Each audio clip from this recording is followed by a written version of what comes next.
નમસ્કાર. આજની આ ખાસ સમજૂતીમાં આપણે એક એવા વિષય પર વાત કરવાના છીએ જે આપણા સૌ માટે ખૂબ જાણીતો છે, પણ કદાચ એની પાછળનું ઊંડાણ આપણે થોડું ઓછું સમજીએ છીએ. હા, આપણે વાત કરી રહ્યા છીએ હિન્દુ ધર્મના એ અત્યંત પવિત્ર અને વિશેષ મહિનાની, એટલે કે અધિક માસની. આ કોઈ સામાન્ય મહિનો નથી, બરાબર ને? આની પાછળ એક બહુ જ રસપ્રદ ગણિત, વિજ્ઞાન અને એક ઊંડી આધ્યાત્મિક કથા જોડાયેલી છે. તો ચાલો આજે આપણે સાથે મળીને આ પુરુષોત્તમ માસ અને અધિક માસના રહસ્યોને થોડા વધુ નજીકથી સમજીએ. હવે આગળ વધતા પહેલાં આપણા મનમાં સૌથી પહેલો સવાલ એ જ આવે કે આખરે આ અધિક માસ છે શું? શા માટે આપણી હિન્દુ પરંપરામાં આ એક વિશેષ મહિનાને આટલું મહત્વ અપાયું છે?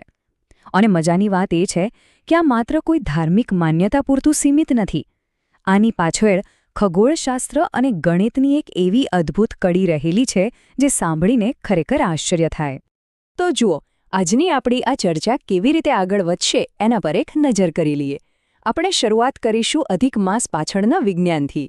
પછી જોઈશું પુરુષોત્તમ માસની એ સુંદર પૌરાણિક કથા, એનું આધ્યાત્મિક મહત્વ શું છે અને આ સમયમાં આપણે કયા કાર્યો કરવા જોઈએ અને કયા ટાળવા જોઈએ. અને છેલ્લે આ બધું આપણા રોજિંદા જીવન માટે શું સંદેશ આપે છે એ પણ સમજીશું. ચાલો, તો સૌથી પહેલાં આ આખા કન્સેપ્ટના પાયાની વાત કરીએ, એટલે કે અધિક માસનું વિજ્ઞાન અને આપણું પંચાંગ. તમને જાણીને નવાઈ લાગશે કે આ પવિત્ર સમયની શરૂઆત ખરેખર તો કેલેન્ડરના એકદમ સચોટ ગણિતમાંથી થાય છે. હવે આપણે સામાન્ય રીતે જે કેલેન્ડર રોજબરોજ વાપરીએ છીએ એ સૂર્યની ગતિ પર ચાલે છે, જેને આપણે સૂર્યવર્ષ કહીએ છીએ. પણ આપણું હિન્દુ પંચાંગ મુખ્યત્વે ચંદ્રની ગતિ પર આધાર રાખે છે, એટલે કે ચંદ્રમાસ. આ બંનેની ગણતરી કરવાની રીત એકદમ અલગ છે અને બસ અહીંથી જ અધિક માસનો આખો ખ્યાલ જન્મ લે છે. તો આ બધામાં સૌથી મહત્વનો આંકડો કયો છે ખબર છે? 11. હા, 11. જ્યારે આપણે સૂર્યવર્ષ અને ચંદ્રવર્ષની ગણતરી કરીએ ને, ત્યારે દર વર્ષે આ બંને વચ્ચે લગભગ 11 દિવસનો ફરક પડી જાય છે. સાવ સાદી ભાષામાં કહું તો આપણો ચંદ્રવર્ષ સૂર્યવર્ષ કરતાં 11 દિવસ જેટલું ટૂંકું હોય છે. હવે પ્રશ્ન એ થાય કે આ 11 દિવસના ગેપને સરભર કેવી રીતે કરવો? જો એમને એમ ચાલવા દઈએ તો બધી ઋતુઓ અને મહિનાઓના તાલમેલ ખોરવાઈ જાય. એટલે અહીં એક બીજો આંકડો આવે છે, 32. આ તાલમેલ જાળવી રાખવા માટે લગભગ દર 32 મહિના પછી આપણા પંચાંગમાં એક આખો વધારાનો માસ ઉમેરી દેવામાં આવે છે. છે ને કમાલનું ગણિત?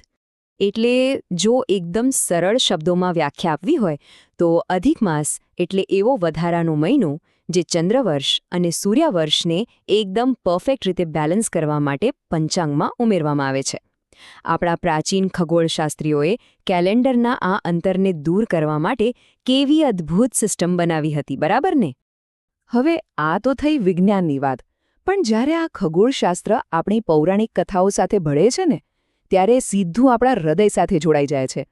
તો ચાલો હવે પુરુષોત્તમ માસની એ સુંદર કથા તરફ આગળ વધીએ.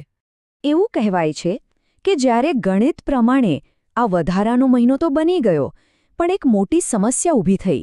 પંચાંગના બાકીના બધા મહિનાઓના પોતાના દેવતા કે સ્વામી નક્કી હતા, પણ આ બિચારા વધારાના મહિનાને કોઈ સ્વામી જ ન મળ્યો. કોઈ તેને સ્વીકારવા તૈયાર ન હતું. શરૂઆતમાં તો એ સાવ અસ્વીકૃત માસ બનીને જ રહી ગયો, જેનું ક્યાંય કોઈ માન સન્માન ન હતું. પણ વાર્તા અહીં પૂરી નથી થતી હો. આ કથાનો અંત ખરેખર બહુ સુંદર છે. જ્યારે આ મહિનો એકદમ નિરાશ થઈ ગયો, ત્યારે સાક્ષાત ભગવાન શ્રીકૃષ્ણએ એને અપનાવ્યો. અને ભગવાને એને માત્ર આશરો જ ના આપ્યો, પણ પોતાનું શ્રેષ્ઠ નામ આપીને એને પુરુષોત્તમ માસ બનાવી દીધો. અને એટલું જ નહીં, 12 મહિનાઓમાં એને સૌથી ઊંચું અને સર્વોચ્ચ સ્થાન પણ આપી દીધું. ભગવાન વિષ્ણુએ જ્યારે આ માસને પોતાનો ગણાવ્યો, ત્યારે સ્વાભાવિક છે કે એનું આધ્યાત્મિક મહત્વ પણ અનેક ગણું વધી ગયું. તો ચાલો હવે જોઈએ કે ભક્તિ અને સાધના માટે આ સમયગાળો આટલો બધો વિશેષ કેમ મનાય છે. આપણી માન્યતા એવી છે કે આ અધિક માસ દરમિયાન તમે જે પણ સત્કર્મ કરો છો ને, એનું ફળ તમને અનેક ગણું થઈને પાછું મળે છે. આ સમયે જપ, તપ, દાન અને ઉપવાસ કરવાનો એક અલગ જ પુણ્ય છે. એવું મનાય છે કે આનાથી જૂના પાપોનો નાશ થાય છે, મન અને આત્મા એકદમ શુદ્ધ થાય છે અને જીવનમાંથી બધી જ નકારાત્મકતા દૂર થઈ જાય છે. એક રીતે કહીએ તો આ આપણી અંદરની ક્લીનિંગ પ્રોસેસ છે. અને આ સમયમાં સેવા અને દાનનો વ્યાપ કંઈ માત્ર આપણા મનુષ્ય પૂરતો સીમિત નથી રહેતો. જુઓ, ગરીબોને અન્ન અને જરૂરિયાતમંદોને વસ્ત્રદાન તો કરવાનો જ છે, પણ સાથે સાથે ગાયને ચારો ખવડાવવો અને પક્ષીઓને દાણા નાખવા જેવા નાની નાની લાગતી બાબતોનો પણ ખૂબ જ ઊંડો મહત્વ છે. આખા અસ્તિત્વ પ્રત્યેની આ કરુણા એ જ તો આપણી સાચી આધ્યાત્મિકતા છે. હવે કોઈ પણ આધ્યાત્મિક યાત્રામાં થોડી શિસ્ત તો હોવી જ જોઈએ. એટલે જ આ પવિત્ર મહિનામાં શું કરવું એ જાણવું જેટલું અગત્યનું છે ને, એટલું જ અગત્યનું એ જાણવું પણ છે કે શું ન કરવું. ચલો એના પર એક નજર કરીએ. તો આ સમય દરમિયાન આપણે સંપૂર્ણ ભક્તિભાવથી ભગવાન વિષ્ણુનું પૂજન, ભગવદ્ ગીતાનો પાઠ, વિષ્ણુ સહસ્ત્રનામનો જાપ, ઉપવાસ અને તુલસી પૂજન કરવા પર સૌથી વધુ ભાર મૂકવો જોઈએ. પણ બીજી બાજુ લગ્ન, ગૃહપ્રવેશ કે પછી કોઈ નવા મોટા બિઝનેસ કે કાર્યની શરૂઆત, આવા સાંસારિક અને શુભ કાર્યો આ મહિનામાં ટાળવામાં આવે છે. કારણ શું? કારણ કે આખો હેતુ એ જ છે કે આપણું પૂરું ધ્યાન સંસારમાંથી હટીને માત્ર ને માત્ર ઈશ્વરની ભક્તિમાં કેન્દ્રિત થાય. હવે આપણે અંતિમ અને સૌથી મહત્વના પડાવ તરફ આવી ગયા છીએ. આ બધી પ્રાચીન ખગોળીય ગણતરીઓ અને પૌરાણિક કથાઓ આજના આપણા આધુનિક દોડધામવાળા જીવનમાં કેવી રીતે કામ લાગે છે? એનો અસલી સંદેશ શું છે? ખરું કહું તો પૂજાપાઠ અને કર્મકાંડથી થોડા ઉપર ઉઠીને વિચારીએ તો અધિક માસ આપણને જીવન જીવવાનો એક બહુ જ ઊંડો મંત્ર આપે છે.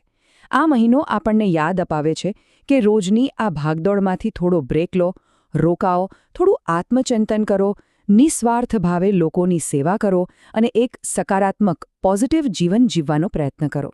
આધ્યાત્મિક પ્રગતિ માટે આનાથી સારો સમય બીજો કયો હોઈ શકે? એટલે જ્યારે ગણિતના અંકો અને આપણી સુંદર પૌરાણિક કથાઓ ભેગા મળીને આપણને એક એવો